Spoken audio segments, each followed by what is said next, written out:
안녕하세요. 늘 사연을 재미있게 읽어오다가 나도 한번 내 이야기를 풀어보면 어떨까 하는 생각으로 힘겹게 펜을 들게 되었습니다. 저는 올해로 60줄에 들어선 여자인데요. 이제 저도 점점 나이가 들어 기억이 흐릿해지는 한편 아직까지도 제 인생에 잊지 못할 일이 하나 있어 그 이야기를 여러분들께 들려드리려고 합니다. 말주변이 없어 재미가 있을지는 잘 모르겠지만 그래도 마음이 담긴 저의 이야기 재미있게 읽어주셨으면 좋겠습니다. 지금으로부터 약 30년 전쯤 1993년 겨울이었어요. 그 당시 저와 저의 남편은 30대 초반이었고 아들은 7살, 그리고 딸은 뱃속에 있는 상태였습니다. 저는 임신 초기였고 유산의 위험이 있어 충분히 휴식을 취해줘야 함에도 불구하고 생계를 위해 식당 일에 뛰어들어야 했고 남편 또한 간판업자 보조 일용직으로 근무를 하면서 세 식구가 근근히 입에 풀칠을 하며 살아갔습니다. 저희야 밥을 굶어도 좋고 간장 종지에 식은 밥을 비벼 먹어도 살 수 있었지만 한창 자라날 아이와 뱃속에서 크고 있을 아이가 있었기에 아이들을 위해서라도 돈을 벌어야만 했었지요. 일을 하고 있는 식당에서는 저에 대한 걱정이 많았지만 저는 그럴 때마다 웃으며 괜찮다고 이런 일에는 너무나도 익숙해서 저 스스로 조절을 할 수 있다며 그저 걱정하지 말라는 말만 반복했습니다. 조금이나마 힘든 내색을 보이면 혹시라도 가게에서 잘릴까, 어지럽거나 땀이 흘러도 애써 힘든 기색을 숨기곤 했습니다. 한 달에 한 번 산부인과를 가는 날에도 늘 선생님께 혼이 나곤 했지만 다행히도 뱃속의 아이는 별 탈 없이 뱃속에서 건강하게 자라나고 있었죠. 그 당시 아들은 아침부터 해가 저물어 하늘이 어둑해지는 저녁까지 집에 혼자 남아 텔레비전을 보거나 책을 읽고 블록놀이를 하는 둥 홀로 시간을 보내는 일이 대부분이었습니다. 아들에게는 정말 미안한 일이었지만 저도 남편도 아이를 데리고는 일을 할 수 없는 상황이었기에 어쩔 수 없는 선택이었고 7살이면 충분히 어린 나이였기에 울고불고 때를 쓸 수도 있었지만 철이 너무나도 일찍 들어버린 아들은 이런 엄마 아빠의 상황을 모두 이해해 주었습니다. 한편으로는 정말 미안했고 그리고 한편으로는 정말 기특했어요. 성숙한 아들 덕에 저희 부부는 문제없이 일을 나갔고 돌아와서는 아들과 시간을 보내곤 했습니다. 그렇게 가난했지만 행복했던 저희 가족들에게 뜻하지 않은 불행이 닥쳐온 것은 유달리 추웠던 해의 12월. 이제는 배가 살짝 나오게 되어 걸음을 걷는 것이 힘들어질 무렵이었어요. 국밥집이어서 그랬는지 그날따라 이상하리만치 손님이 많았던 그날 결국 오버타임으로 근무를 하게 되었고 평소보다 3시간 정도 늦은 귀가를 한 날이었습니다. 지친 몸을 이끌고 집으로 들어간 순간 집안에는 이상하리만치 고요한 정적이 돌았어요. 평소 한 번도 느껴보지 못한 분위기였기에 심장이 빠르게 두근거렸고 온몸이 굳는 듯한 느낌이 들었습니다. 웃어가? 웃어가? 불이 꺼진 집 앞, 보일러가 꺼져 있어 싸하게 냉기가 돌았던 집안에 아들의 흔적은 없었습니다. 그리고 얼마 지나지 않아 남편이 들어왔는데 남편 또한 처음 보는 집안의 분위기에 적잖게 당황한 눈치였습니다. 그 순간 아들이 사라졌다는 것을 깨달았고 누가 먼저랄 것 없이 문을 박차고 뛰쳐나가 곧장 경찰서로 향했습니다. 1990년대 초반에는 불현듯 사라지는 아이들이 정말 많았습니다. 아이가 예쁘다며 데리고 가고 아들이 없다는 이유로 남자 아이들이 사라지는 일들이 빈번했죠. 경찰서에 가 아이가 사라졌다고 이야기를 하니 경찰들은 정말 대수롭지 않다는 듯 귀를 벅벅 긁으며 저희 부부를 향해 이런 말을 했습니다. 이 작은 동네에서 애가 어디 멀리 갔겠습니까? 조금만 기다려 보세요. 그 나이대 애들, 지 친구들이랑 어울려 논다고 시간 가는 줄 모르는 아이들 많습니다. 너무 걱정하지 마세요. 알아서 들어오겠죠. 본인 일이 아니라는 듯 아무렇지도 않게 이야기하는 경찰관의 뺨을 한 대 날려주고 싶은 심정이었지만 꾹 참았습니다. 경찰서를 나서고 눈물을 펑펑 쏟는 저를 남편은 꼭 안아주며 괜찮아. 우리 아들 똑똑하잖아. 분명히 무슨 일 없이 잘 있을 거야. 오늘은 너무 늦었으니까 들어가고 내일부터 찾아보자. 응? 그렇겠지? 우리 우석이 정말 별일 없겠지? 응, 누구 아들인데. 그러니까 우선 오늘은 진정하고 들어가자. 경찰에게 말해봤자 아무런 소득도 없고 조금의 도움도 받지 못할 것 같아 날이 밝자마자 식당에 제 사정을 설명했고 남편도 일을 나갈 수 없는 상황이라며 자초지종을 설명한 뒤 저희 부부가 직접 아이를 찾아 나서기 시작했습니다. 지금은 많이 발전했고 인구도 많이 늘어났지만 그때 당시에는 동네도 정말 작았고 거주하고 있는 사람도 지금보다 많이 없었기에 몇 바퀴 돌지 않아도 동네를 다 훑어볼 수 있는 정도였어요. 아이 가진 몸이었고 배는 점점 나왔기에 몇 걸음만 걸어도 한겨울에 땀이 죽죽 날 정도였지만 길을 잃고 헤매고 있을 아들을 생각하면 이 정도가 무슨 대수일까 싶은 생각에 미친 듯이 걷고 또 걸으며 아들을 찾아다녔습니다. 그 시절에는 아이의 행방을 알 수 있는 CCTV 같은 것도 제대로 발달이 되어 있지 않은 시기였기에 아들을 찾는 것은 정말 어려운 일이었죠. 안 되겠다 싶어 근처 전단지를 만드는 공장으로 가 아들의 사진과 함께 아이를 찾는 전단지를 만들어 달라고 부탁한 뒤 다음날부터 시내에 나가 지나가는 사람들을 붙잡고 전단지를 나누어 주기 시작했습니다. 아이를 잃어버렸어요. 7살 난 아이이고 키도 작아요. 얼굴이 또렷하게 생겨서 눈에 띌 거예요. 제발 한 번씩만 봐주세요. 혹시나 하는 마음에 사람들의 연락을 기다렸지만 기재해 놓은 집 전화번호에는 하루가 멀다 하고 장난 전화가 걸려오거나 혹은 닮은 아이를 터미널에서 보았다. 어느 시장에서 보았다는 제보가 걸려오기도 해서 근처에 있는 터미널이나 택시 회사, 하다못해 보육원까지 샅샅이 뒤져보았지만 아들은 찾을 수 없었습니다. 단 한 건의 소득도 없이 많은 시간이 흘렀고 아들을 찾지 못한 채로 저는 딸을 출산하게 되었습니다. 애기 건강하게 무사히 태어났어. 3.5kg래. 다행이다. 걱정했는데. 그렇게 오랜 시간 고생을 했고 먹을 걸 잘 먹지도 못한 채로 살아왔지만 다행스럽게도 아이는 건강하게 태어나 주었어요.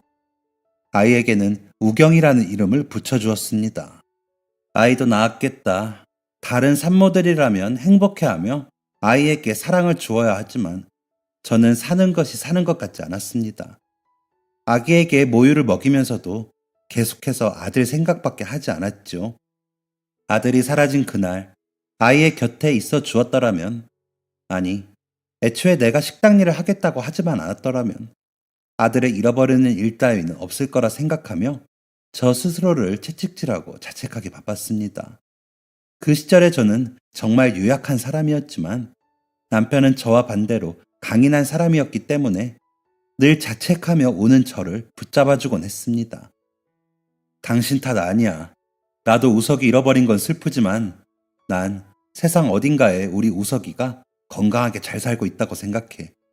그리고 우리가 계속 이렇게 슬퍼한다면 막 태어난 우리 딸한테도 안 좋은 영향을 미칠 수 있을 것 같고.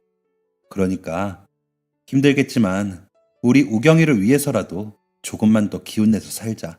응? 남편의 이런 마인드는 저에게 힘이 되었어요. 늘 주저앉으려던 저를 잡아주고 달래주고 위로해주면서 남편은 저를 단단하게 받쳐주는 기둥 같은 존재가 되어 주었습니다. 그랬기에 저 또한 아들을 그리워하는 마음을 조금은 묻어두고 딸을 키우는데 어느 정도 집중을 할 수 있게 되었죠. 그렇게 시간은 흘렀고 덕분에 딸은 정말 예쁘고 건강하게 성장했습니다. 남편은 공장에 취업해 고정적인 수입을 얻었고 저는 집에서 살림을 하면서 아이를 돌보았지요. 예전보다 형편이 조금은 나아졌지만 저희 가족은 이사를 하지 않았습니다. 그 이유는 혹시나 성장한 아들이 집을 찾아올 수도 있지 않을까라는 생각 때문이었죠. 그리고 딸이 초등학교에 들어갈 나이가 되었을 무렵 저는 방 한 구석에 보관해 두었던 가족 앨범을 꺼내 딸에게 보여주었습니다. 처음 보는 우리 부부의 모습에 아이는 신기해하며 책장을 한 장 한 장 넘기다가 아들의 사진을 보더니 고개를 갸웃거리며 이 사람은 누구냐고 저에게 물었습니다. 저는 살며시 웃으면서 아이의 손을 잡고 이야기를 해주었어요. 응, 우리 우경이 오빠야. 지금은 잠깐 멀리 있어. 멀리 있어? 오빠는 우경이 보러 안 와? 안 보고 싶대? 오빠도 우경이를 보고 싶어 할 거야. 우경이가 엄마 뱃속에 있었을 때 오빠가 엄마 배를 자주 만져줬거든. 노래도 불러주고. 우경이는 그거 기억 안 나지? 아니, 기억나. 나는 엄마 뱃속에 있었을 때부터 태어나는 순간까지 전부 기억나는데. 치, 뻥쟁이. 딸에게 오빠의 존재를 인식시켜주면 먼 훗날 오빠가 돌아왔을 때 알아보지 않을까 하여 아들에 대한 이야기를 해주었습니다. 오빠는 정말 의젓한 아이였다고. 엄마 아빠가 힘든 걸 알고 옆에 와서 위로도 해줬고 정말 사랑스러운 아이였다고. 그리고 딸은 먼 훗날 오빠가 돌아오게 된다면 꽉 껴안아 줄 거라는 말도 했습니다. 그래, 이런 게 행복이겠지. 비록 우리에게 행복을 가져다 주었던 아들은 지금 없지만 그래도 시간이 지나고 나면 언젠가 우리 곁에 선물처럼 나타나 주겠지. 라는 생각으로 살아가게 되었어요. 남편이 저에게 늘 긍정적인 마인드를 안겨준 것처럼 저도 부정적인 생각은 어느 정도 떨쳐내고 아들은 어딘가에서 잘 살고 있을 거라는 생각을 가지고 살아가자는 생각을 하게 되었습니다. 그래도 이대로 쭉 행복하자고 그렇게 다짐을 했는데 하늘은 저희 가족을 미워하셨던 걸까요? 저희 가족을 한 번 덮쳤던 불행은 아이가 중학교에 들어가는 시점에서 또 한 번 갑작스럽게 찾아오게 되었습니다. 남편은 정말 건강한 사람이었어요. 동네 사람들이 철도 씹어먹을 것 같다고 말을 할 정도로 체격도 좋았고 키도 컸고 연애를 하던 시절부터 지금까지 단 한 번의 병치레조차 없었던 아주 건강한 사람이었습니다. 그런데 어느 날 남편은 안색이 창백해지더니 끙끙 앓기 시작했습니다. 개도 안 걸린다는 여름 감기에라도 걸린 걸까 싶어 이마를 짚어보니 불덩이였죠. 당신 지금 열 엄청나. 괜찮아? 한 번도 이렇게 아픈 적은 없었는데 이상하네. 뭐 잘못 먹은 것도 아닌데 설사도 막 나오고. 병원에 가야 하는 거 아니야? 설사까지 할 정도면 식중독일 수도 있을 것 같은데. 여름이잖아. 아니야. 병원은 무슨. 괜찮아. 나 건강한 거 알잖아. 약만 먹으면 좋아질 거야. 진통제 같은 거 없어? 서랍에 있긴 한데 잠시만 기다려봐. 병원에 가자고 권유를 했지만 남편은 마다했고 저는 거실 서랍에 있는 진통제를 꺼내어 남편에게 건네줬습니다. 그런데 잠깐만, 당신 코피도 나는데? 그러네. 진짜 이상해. 당신 나랑 만나면서 한 번도 이런 적 없었잖아. 안 되겠다. 병원 가자, 응? 벼랑간 코피가 나는 모습까지 보이자 저는 남편의 상태가 단순한 식중독이나 몸살이 아니라는 것을 직감했습니다. 끝끝내 병원에 가기 싫다는 남편의 손목을 억지로 잡아 끌고 제가 늘 가던 동네 병원을 방문했는데 남편의 증상을 말해주자 진료를 보던 의사 선생님은 다급히 소견서를 써서 제게 건네주셨습니다. 이게 뭐예요, 선생님? 이거 동네 병원에서 치료할 게 아닌 것 같아요. 우선 소견서 써드렸으니까 한국대병원으로 가서 정밀 검사 받아보세요. 예상했던 대로 남편의 상태는 심각한 듯 했습니다. 남편은 돈이 아깝다며 그냥 본인이 진료를 보기 귀찮아서 저러는 거 아니냐며 투덜댔지만 저는 남편을 이끌고 한국대병원으로 도착했고 원무과에 소견서를 받아 내원했다 하니 관련 과로 연결을 시켜 주었습니다. 그리고 도착한 곳은 내과도 외과도 아닌 혈액종양내과였죠. 혈액종양내과? 여기 암 환자들만 오는 곳 아니야? 내가 무슨 암 환자라고. 그래도 좋은 게 좋은 거라고 검사 받고 와. 암 아니면 다행인 거잖아. 당신 이렇게 아픈 거 처음 보는데 원인이라도 알고 가야지. 남편은 이내 안내를 받은 뒤 혈액검사, CT, MRI 등 각종 검사에 들어갔습니다. 그리고 속으로는 아무런 이상이 없기를, 그냥 단순히 피로가 누적되어 나타난 증상이기를 진심으로 빌고 또 빌었어요. 하지만 이런 기도를 비웃기라도 하듯 남편에게 내려진 진단명은 충격적이었습니다. 남편분 혈액암인 것 같습니다. 쉽게 말해 백혈병이라는 거죠. 백혈병이요? 유감입니다. 아직 젊은 나이신데. 그러면 어떻게 되는 거예요? 얼마 못 사는 거예요? 그렇지만은 않고 골수 이식만이 답인데 골수가 맞는 사람을 찾는 것이 쉽지만은 않은 일이라서 우선 지금 현재의 상황이 좋지 않아서 빨리 치료에 들어가는 게 급선무일 것 같습니다. 혈액암, 백혈병. 이름만 들어도 무시무시한 이 질환이 남편에게 찾아왔다니 애써 평정심을 유지하던 저는 끝내 무너져 내리고 말았습니다. 남편은 애써 아무렇지 않은 듯 보였지만 주저앉아 오열하는 저를 끌어안고 남편도 끝내 눈물을 보이고야 말았지요. 어쩌다 우리 가족에게 이런 일이 일어난 건지, 하늘은 정말 잘 살아보려는 우리에게 왜 이런 시련을 자꾸만 안겨주는 거냐며 애꿎은 하늘을 원망했습니다. 진단을 받은 그날 남편은 입원을 하게 되었지만 급속도로 상황이 안 좋아지기 시작했고 골수 이식자를 찾기란 주치의 선생님의 말처럼 하늘의 별 따기와 같았습니다. 제 골수와 딸의 골수는 적합하지 않았기 때문에 이식을 시도할 수조차 없었어요. 남편이 저렇게 병상에 누워 아파하고 있는데 아무런 도움을 주지 못한다는 것이 너무나도 한스러웠습니다. 저는 하루하루 깊은 우울에 잠식되기 시작했고 스스로를 망가뜨리게 되었죠. 엄마, 정말 밥 안 먹을 거야? 엄마는 괜찮아. 너 혼자 먹어. 엄마 밥 안 먹은 지 3일이나 됐어. 진짜 괜찮아? 괜찮다니까. 엄마 귀찮게 하지 말고 나가.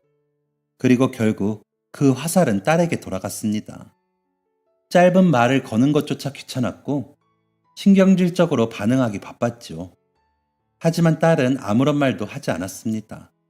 엄마는 대체 왜 그러냐고, 내가 뭘 그렇게 잘못했냐며 신경질을 낼 법도 했지만 조용히 저의 짜증을 다 받아주었죠. 그런 딸에게 미안한 마음도 들었지만 저는 아무것도 신경을 쓰기 싫었습니다. 그리고 제 안의 우울이 점점 깊어질 무렵 남편도 나아지지 않고 아들도 돌아오지 않을 것이라면 이대로 목숨을 연명하며 살아가는 것이 의미가 없다는 생각을 하게 되었고 안방 서랍 속 처방을 받아 놓았던 수면제를 꺼내어 입안으로 양껏 털어 넣었습니다. 머지않아 의식이 흐릿해지기 시작했고 엄마! 엄마! 딸의 목소리가 희미하게 들려옴과 함께 눈이 서서히 감겼습니다. 이제 이대로 고통을 받을 일은 없을 거라고 하늘에 계신 부모님께는 조금 일찍 오게 되어 죄송하다고 말씀드려야지 싶은 생각이 드는 찰나에 눈을 뜨게 되었습니다. 하얀 불빛, 하얀 천장, 이곳이 천국인가 싶을 무렵 밀려오는 구토감과 급히 몸을 일으켜 휴지통을 찾아 울렁거림을 해소했습니다. 하늘나라까지 와서 이런 고통을 받아야 하나 회의감이 들 때쯤 멀리서부터 요란한 소리가 들려오기 시작했고 그 소리는 제 앞으로 다가왔습니다. 정희숙 씨 일어나셨네요. 저 살아있나요? 그 정체는 다름 아닌 의사와 간호사였어요. 제가 살아있었던 것이었죠. 네, 정희숙 씨 살아 계시고요. 따님이 신고해서 이쪽으로 이송되셨어요. 조금만 늦었으면 큰일 나실 뻔했습니다. 딸한테 감사하세요. 곧이어 찾아온 구급대원에게서 자초지종을 들어보니 제가 수면제를 먹고 잠이 들 때쯤 학교에서 막 돌아온 딸이 저를 발견했고 119에 신고를 했다는 것이었습니다. 좋은 것만 봐도 모자랄 딸에게 엄마가 죽어가는 모습을 보여주다니 그제서야 아차 싶은 생각이 들었습니다. 얼마 지나지 않아 딸이 병실로 찾아왔습니다. 얼마나 울었는지 눈, 코는 물론이고 얼굴까지 퉁퉁 부은 채로요. 그 모습을 보자니 미안해서 딸의 얼굴을 제대로 쳐다볼 수조차 없었습니다. 엄마, 놔두고 어디 가려고 했어? 아니야, 우경아. 엄마가 잘못 생각했어. 너무 힘들어서 그랬어. 그러면 안 됐는데. 너한테 그런 모습을 보여주면 안 됐었는데. 엄마가 너무 모자란 행동을 했어. 미안해. 나도 알아. 엄마가 지금 많이 힘들다는 거. 근데 그렇다고 해서 죽으려고 하면 어떡해. 엄마 가면 나는, 아빠는 아직 돌아오지 못한 우리 오빠는 오빠 때문에 이사도 안 가고 아직까지 여기서 사는 거라며. 그럼 어떻게 해서라도 살아야지.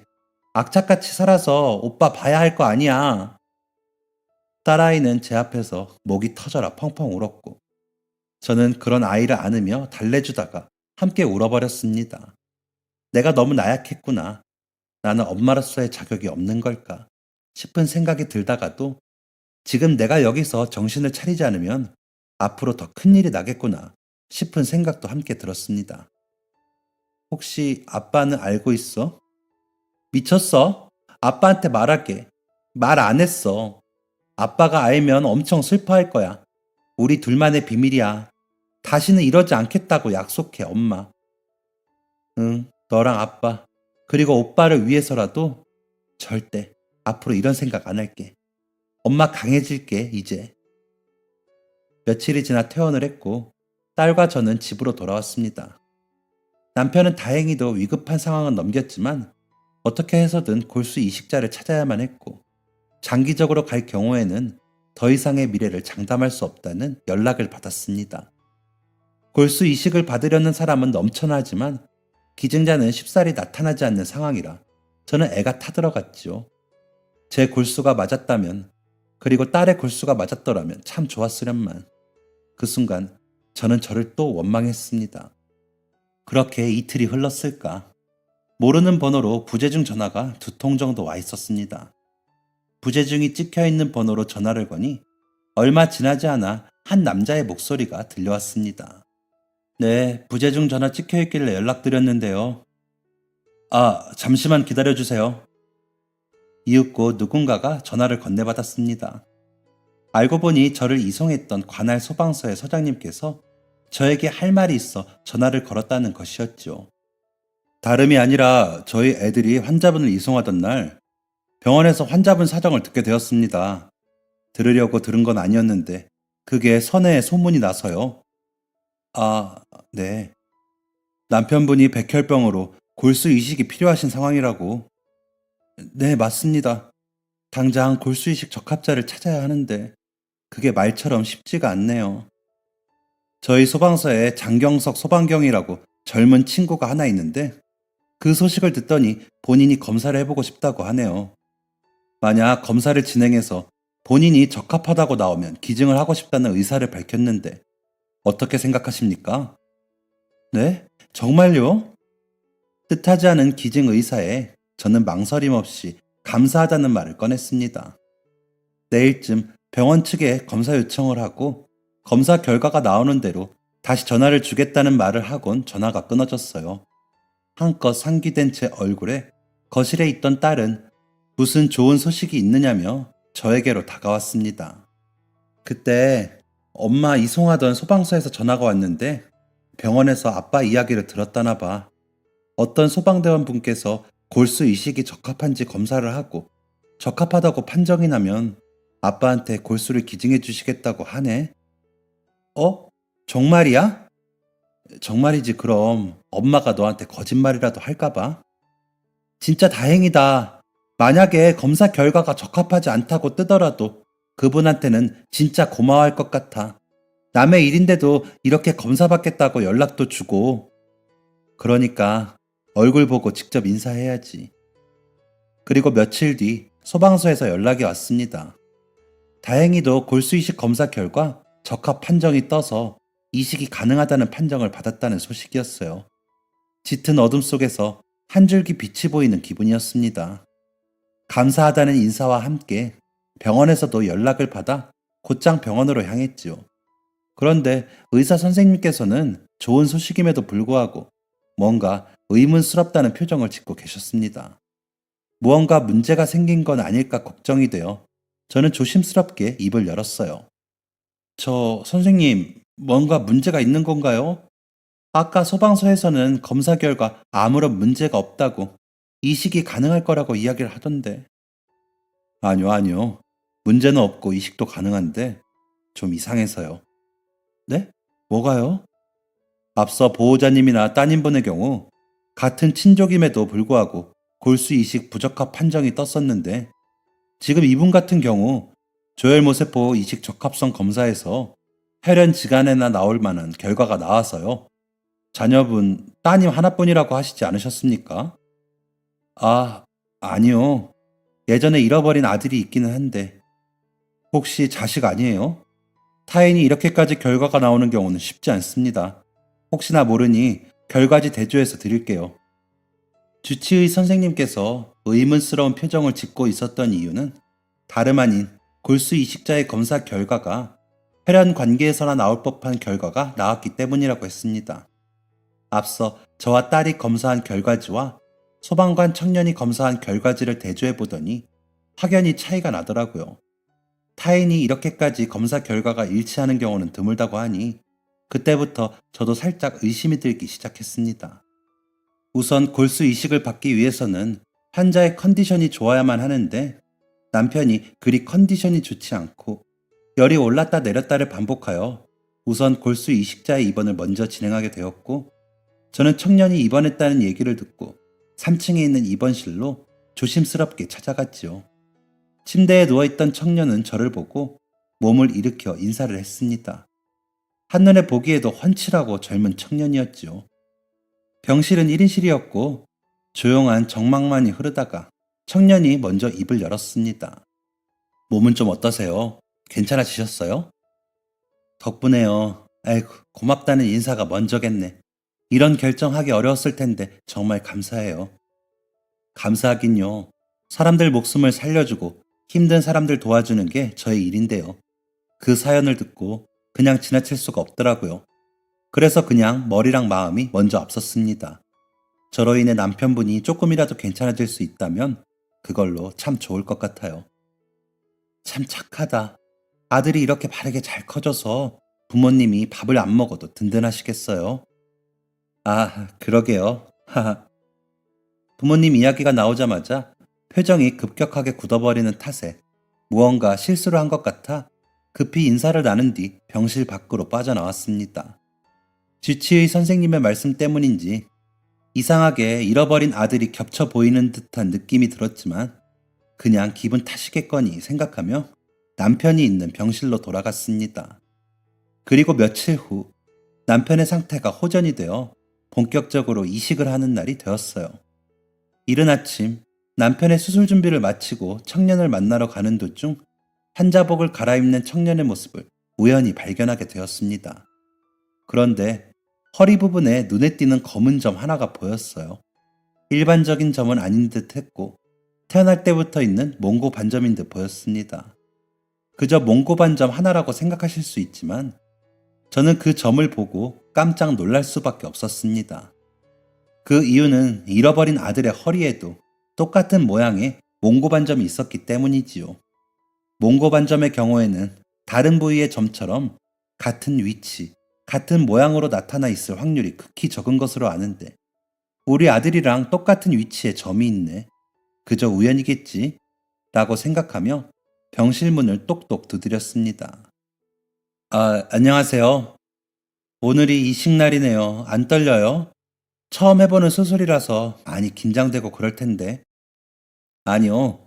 잘 될 거라는 믿음이 있어서 그런가? 떨리진 않아요. 남편분은 상태 괜찮으세요? 네, 엊그제보다 훨씬 나아요. 발열도 없고, 부종도 없고, 최상의 컨디션이에요. 이식 수술이 더 늦춰지지 않아서 다행이라고 하더라고요. 정말 고마워요. 수술 전날 겁먹고 도망가는 사람도 많다고 하는데, 어려운 결정 내려줘서. 하하, 아닙니다. 수술 잘 끝내고 올 테니 걱정하지 마세요. 그렇게 얼마 지나지 않아 이식이 시작되었고, 수술은 다행히도 짧은 시간 안에 무사히 끝나게 되었어요. 하지만 이식이 성공적으로 마무리되었다고 해서 끝인 것이 아니라 앞으로 장기적인 싸움을 해야만 한다고 했습니다.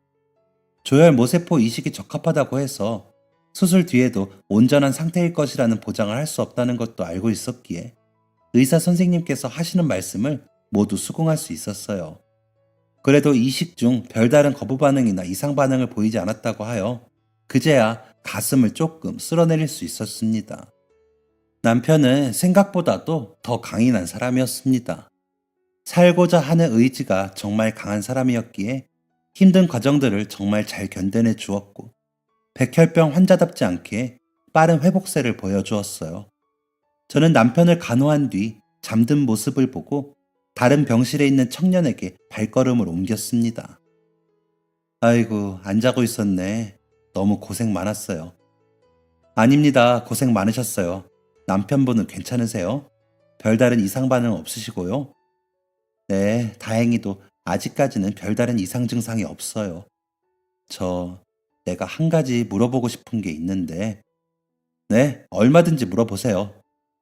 저번에 부모님 이야기 꺼냈을 때 표정이 안 좋던데, 혹시 내가 뭔가 실수한 게 있나 싶어서요. 청년은 제 말에 잠시 멈칫하더니 무언가를 곰곰이 생각한 다음 입을 열었습니다. 사실 저에게는 부모님이 안 계세요. 아니, 엄밀히 말하자면 저에게도 부모님은 계셨었겠죠. 제가 기억을 잃기 전까지는요. 기억을 잃다니요? 저는 7살 때부터 고등학교를 졸업할 때까지 서구에 있는 희망고아원에서 자랐어요. 원장님께서는 제가 큰 사고를 당해서 기억을 잃은 채로 고아원에 들어왔다고 하셨고요. 사실 저는 제 나이도 제대로 몰라요.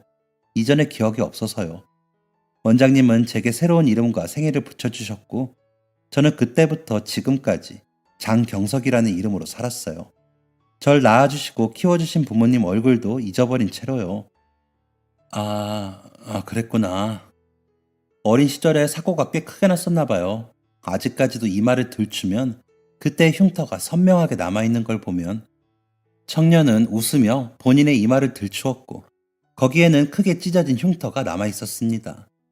굳이 그날의 상황을 모른다 하더라도 얼마나 큰 사고였는지 예감할 수 있었지요. 그리고 이상하게 대화를 이어가는 내내 묘한 기분이 들었습니다. 웃는 모습하며 간간히 짓는 슬픈 표정이 남편과 이상하게 닮았기 때문이었죠. 실제로 아들은 저보다는 저희 남편을 더욱 많이 닮아 인상도 또렷했고 시원시원한 생김새를 가지고 있었습니다. 손을 잡고 시장을 가거나 산책을 가면 항상 잘생겼다는 소리는 빼놓지 않고 들었던 편이었죠. 청년 또한 까무잡잡한 피부에 시원시원한 생김새를 가지고 있었습니다. 그랬구나. 낳아주고 키워주신 부모님이 그립진 않아요? 왜 안 그립겠어요? 그립죠. 그때가 지금 같았다면 아마 제가 고아원에 가는 일 따위는 없었을 텐데 조금 아쉽기도 해요. 부모님이 살아는 계실까? 살아 계신다면 건강히 잘 지내고 계실까? 하는 생각도 들고요. 그냥 지금이라도 만난다면 말없이 한번 꼭 안아보고 싶네요. 하하, 제가 정말 별소리를 다 하죠. 공상맞게. 아니요, 공상맞기는요. 저는 이런 이야기 들어주는 거 좋아해서 괜찮아요. 그래도 고아원에 살면서 공부는 열심히 했나 보네요. 이렇게 멋진 소방관이 되어 있는 걸 보면. 네, 그냥 사람의 생명을 살리는 일이 하고 싶었어요. 그래서 대학교 졸업하자마자 소방관이 된 거고요. 그렇게 제 남편의 생명을 살렸네요. 누군가 이런 말을 했어요. 나의 3일로 한 사람의 삶이 보장받을 수 있다면 그것만큼 좋은 일은 없다고. 그런 마인드로 기증을 선택한 거예요. 하하. 남편분이 얼른 건강을 되찾으셨으면 좋겠네요. 고마웠어요. 말이 너무 길어졌죠. 쉬어야 하는데. 이만 가볼게요. 혹시나 저 청년이 잃어버린 내 아들은 아닐까 하는 생각. 아니, 차라리 아들이었으면 좋겠다는 생각이 들었습니다. 우리 아들도 살아있다면 딱 저 정도 나이대이지 않을까 싶은 마음이 들었지요. 무언가 퍼즐이 맞추어지는 듯한 요상한 기분과 함께 시간은 일주일이 흘렀고 남편의 혈액세포 수는 다행히도 정상 범위를 유지하게 되어 저희는 지긋지긋한 병원과 작별을 할 수 있었어요. 다만 정상 수치를 유지한다고 하더라도 병원에는 주기적으로 내원을 해야 했습니다. 그래도 그렇게나 그리워하던 집에 건강을 되찾아 돌아갈 수 있다는 사실이 저희 부부에게는 꿈만 같았습니다. 집으로 돌아가던 그날 저희 세 식구는 기쁘고 벅차오르는 마음에 서로를 부둥켜 안고 한참을 울다 잠에 들었어요. 남편은 골수를 이식해준 청년의 얼굴을 한 번도 보지 못했습니다. 남편이 회복하고 난 후에는 이미 그 청년이 퇴원을 한 후였기 때문이었죠. 어떤 방법으로든 목숨을 살려주어 너무나도 고맙다는 인사를 전하고 싶다고 했지만 아무래도 소방관들이 한가한 것도 아니고 개인 시간을 따로 낼 만큼 여유롭지도 않다 보니 기회는 쉽사리 생기지 않았습니다. 언젠가 기회가 있겠거니 생각하며 남편은 열심히 건강 관리를 했고 병원에도 정기적으로 검사를 하러 다녔습니다. 그러던 어느 날 소방서에서 전화 한 통이 걸려왔습니다. 안녕하세요. 저 기억하시죠? 장경석 소방경입니다. 아, 네, 안녕하세요. 아이고, 제가 너무 늦게 연락을 드렸죠? 죄송해요. 아직 퇴원 안 하신 줄 알고 병원에 들렀었는데 병원에서는 진작에 퇴원했다고 해서 진작 전화 좀 해볼 걸 그랬어요. 근데 저희 직업이 직업이다 보니 하루에도 여러 건 신고가 들어와서 연락할 틈이 없었네요. 늦게 연락드려 죄송합니다. 아니에요, 아니에요. 저희는 다 이해해요. 전화 주신 것만으로도 감사한 걸요. 제가 먼저 전화했어야 하는데. 남편분은 좀 어떠세요? 괜찮으세요? 네, 지금 아주 건강하게 잘 지내고 있어요. 본인 몸 관리하는 데에는 철저한 사람이라 식단 관리며 병원 정기 검진이며 빠지지 않고 잘 다니고 있고요. 진짜 다행이네요. 엄청 걱정 많이 했었는데 건강하시다니까 너무 기분이 좋네요.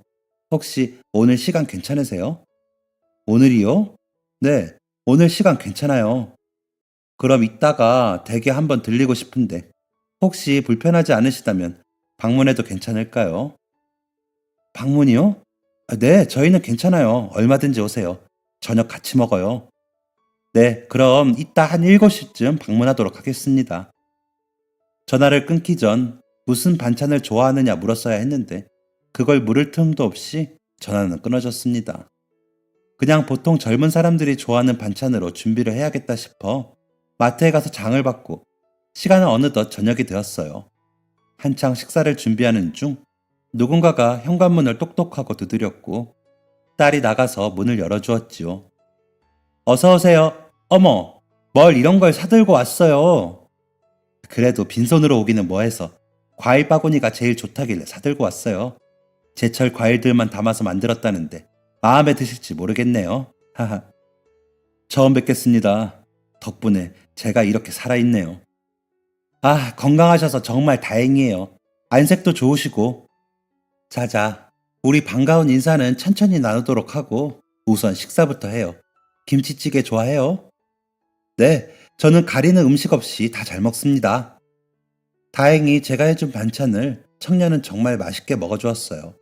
식사를 마치고 딸은 방으로 들어갔고 청년과 남편, 그리고 저는 가볍게 커피 한 잔을 마시는 시간을 가지게 되었죠. 그리고 남편이 먼저 청년에게 말을 건넸습니다. 아내한테 이야기 들었습니다. 어린 시절의 기억이 없다고. 네, 하하. 근데 이상하게 여기 들어오니까 머리가 좀 아프네요. 제가 너무 긴장해서 그런가? 사실 우리한테도 30년 전 잃어버린 아들이 한 명 있어요. 혹시라도 우리 아들이 찾아올까봐 아직까지도 여기 살고 있는 거고, 지금쯤 살아있다면 딱 경석 씨만 할 텐데. 설마 하는 마음이었습니다. 머리가 아프다는 말. 밥을 먹으면서도 무언가 자꾸 생각하는 듯 찡그린 표정을 지었다가 복잡한 표정을 지었다가 혹시나 하는 마음에 청년에게 아들 이야기를 꺼냈고 청년은 멍하니 제 이야기를 들었습니다. 1986년 8월 20일생. 이름은 윤우석. 허리에 눈에 띄게 큰 몽고 반점이 있고 특유의 끊어지는 말투, 또렷한 선이 있는 얼굴, 웃을 때 쏙 들어가는 보조개. 기억, 나니? 큰눈에 몽글몽글하게 담겨있는 눈물이 뚝뚝 떨어지며 이제야 기억이 난다고.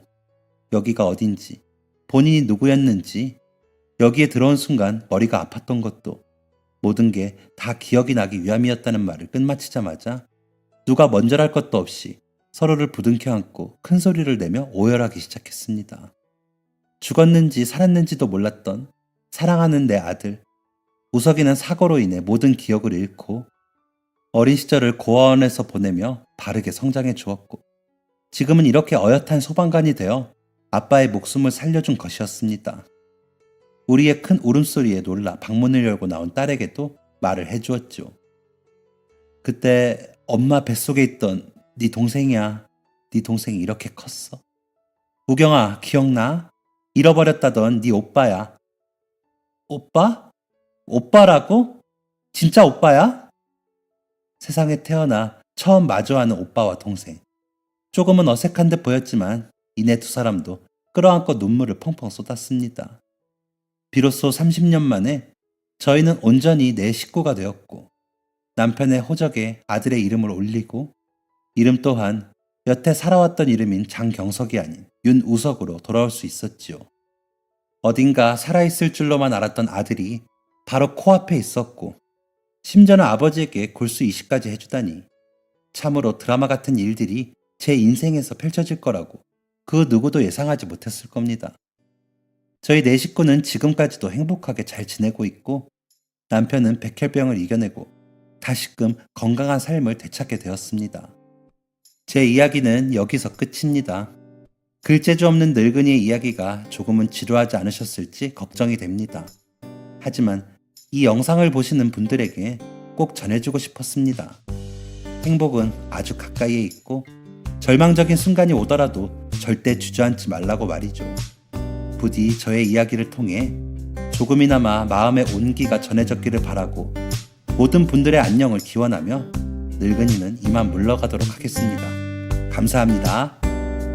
지금까지 사연 들어주셔서 감사합니다. 사연이 재밌으셨다면 구독과 좋아요를 눌러주세요. 감사합니다. 안녕히 계세요.